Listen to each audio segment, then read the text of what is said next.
Bem, tem havido muita discussão em torno da filmagem misteriosa sobre o Nightcrawler. Eu cresci na área de Fresno, na Califórnia, e por muitos anos não havia controle sobre a experiência adolescente terrível que me assombra até hoje. Tudo começou em 1993, quando 3 amigos e eu decidimos passar uma noite de outono na floresta de Millerton Lake. Foi a conclusão perfeita para um verão incrível, e era algo que tínhamos planejado por tanto tempo, mas sempre encontrávamos uma maneira de adiá-lo. Andamos sem rumo pelo lago durante horas, pulando pedras, pescando e aproveitando o calor da luz do sol. O calor logo desapareceu por trás das copas das árvores e decidimos caminhar um pouco para o matagal, para tentar encontrar um bom local para montar o acampamento para a noite. Eu e o Alex montávamos a tenda enquanto Terrence começava recolhendo a lenha para uma fogueira. Tínhamos cerveja, carne e todas as coisas necessárias para um fornecimento de uma longa noite. A noite de ar frio de outono logo envolveu nosso acampamento e os grilos começaram a cantar. O cheiro da carne que nós estávamos cozinhando se espalhava por entre as árvores e pelo céu da noite clara.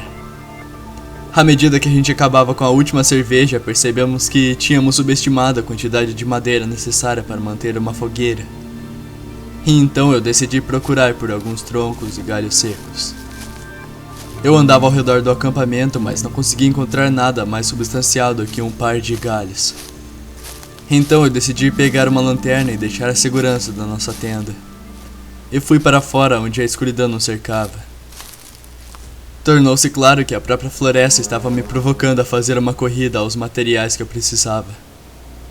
Eu não consegui encontrar nada grande o suficiente para levar de volta para o acampamento.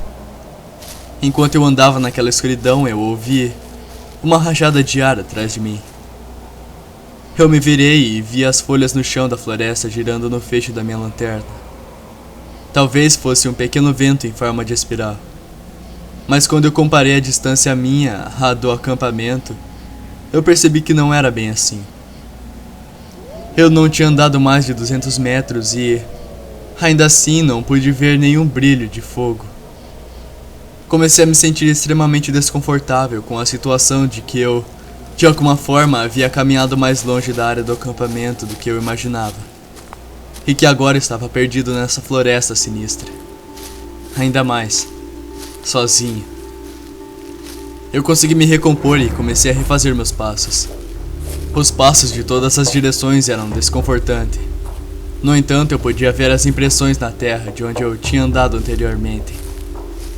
Então eu segui atentamente, sabendo que eu iria em breve ver alguma luz laranja brilhante de fogo e as silhuetas de boas-vindas dos meus amigos.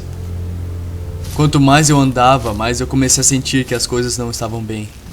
Eu ainda estava seguindo o rastro dos meus passos. E ainda de alguma forma, depois de 5 minutos de caminhada, eu ainda não tinha chegado ao acampamento. Eu sabia que não tinha andado por todo esse tempo pelo caminho. Parei, sentindo a necessidade de se agachar e considerar a situação antes de sentir medo.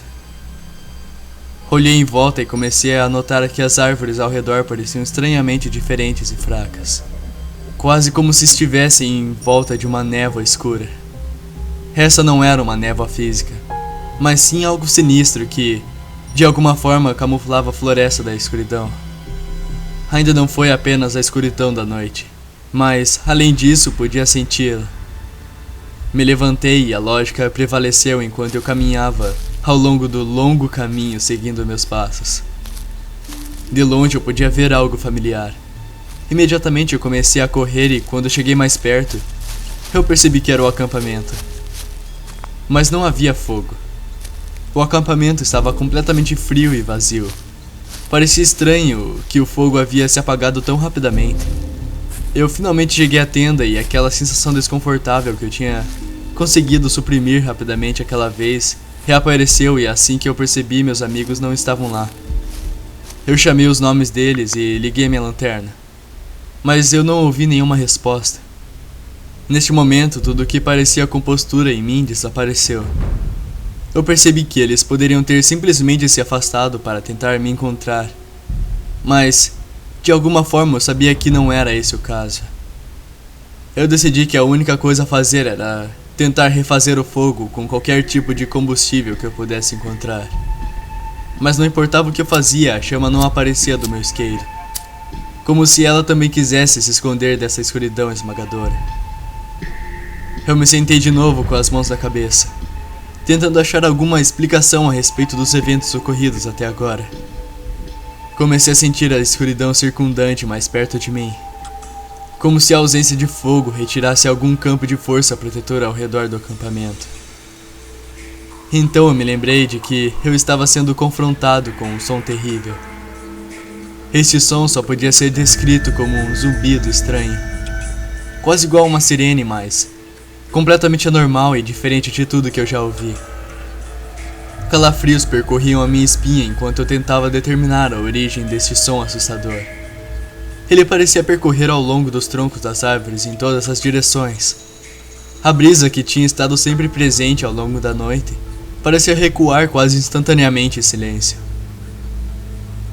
Eu ouvi passos imediatamente e me alegrei, pensando que eram meus amigos voltando ao acampamento e que finalmente poderíamos discutir os acontecimentos da noite e finalmente ficar mais calmo. Ao ouvir esses passos se aproximando cada vez mais e mais, eu comecei a sentir um mal-estar repentino. Havia algo muito de errado com o som. Eles eram muito lentos. Parecia que alguém estava andando estranhamente calmo, artificialmente ou alternativamente. Quanto mais eu ouvia esses passos, mais eu me convencia de que esse som era como se alguém estivesse andando com pernas de pau. E isso realmente me assustou, porque afinal de contas, quem ou o que estaria andando com pernas de pau nesta escuridão? E ainda mais, no meio de uma floresta. Eu liguei a minha lanterna na direção do som, temendo o que eu podia ver, mas eu tinha que saber o que era. Os passos estavam próximos do que nunca agora. Eles devem estar aqui, eu pensei. De repente os passos pararam. Neste momento eu consegui ver um pequeno objeto branco por entre as árvores. Me aproximei um pouco e aí eu vi o que se parecia com um tronco, só que com uma cabeça e pernas. A cabeça gira lentamente para mim e então eu comecei a gritar, mas nenhum som saía da minha boca. A cabeça era completamente inexpressiva, não há olhos, não há boca, nem nariz ou orelhas, ainda mais de alguma forma, eu sabia que ele estava olhando para mim. Ele não tinha corpo, apenas uma cabeça sem traços característicos anexados, pernas longas e musculosas. Ele se virou lentamente para a direção que ele tinha vindo e voltou para a escuridão. Me sentei de novo tremendo e murmurando enquanto eu tentava me consolar. Não tinha explicação para o que eu tinha acabado de ver. Tão rapidamente como tinha chegado a escuridão fantasmagórica desapareceu, e a brisa voltou por entre as árvores. Lá estavam eles, meus amigos entre as árvores. Eu corri em direção a eles, deixando-os chocados ao ver minha expressão. "O que há de errado?" Terence gritou. Eles tinham ouvido algo se movendo em direção à beira do lago e foram investigar pensando que era eu. Parece que eles não conseguiram encontrar o caminho de volta para o acampamento e também ficaram presos na floresta sem fim. Eu mencionei sobre o som, mas eles disseram não ter ouvido nada e nem tinham ideia de como o fogo se apagou. Eu disse a eles sobre o que eu tinha acabado de ver e a expressão do Alex mudou. Ele me disse que os nativos americanos na área haviam descrito ver as tais criaturas muitas vezes e levaram eles uma sensação de terror.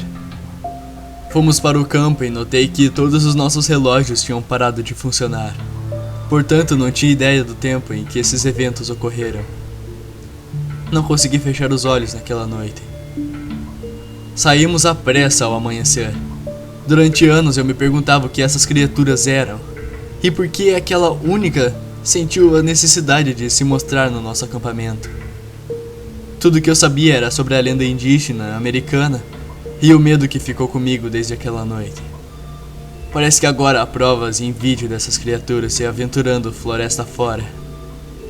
Mas me pergunto o que é que está os atraindo para mais perto da humanidade.